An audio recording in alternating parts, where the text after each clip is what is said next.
Ako po si Christian Sarmiento. Sa feeding program po ay minsan po nagluluto, sumusundo ng mga bata, at teacher din po ako. Naging volunteer po ako sa feeding program dahil po gusto ko po yung pagtuturo, mahal ko po yung pagtuturo sa mga bata. Ang pinaka-memorable experience ko po sa GoFeed ay yung pong makita ko pong masaya yung mga bata habang kumakain ng masustansya pagkain. Pinakamahalagang natutunan ko po sa tulong po ng GoFeed ay yung pong pagtulong po sa kapwa ng kahit po walang hinihinging kapalit. Ang nakita ko po na pagbabago sa amin pong komunidad ay unang-una yung pong respect po ng mga bata, respeto.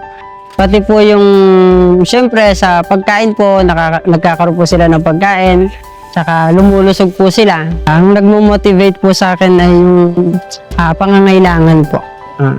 Pangangailangan po ng mga bata na may mag-guide po sa kanila. Ako po ay nagpapasalamat sa GoFeed na naabot po kami dito.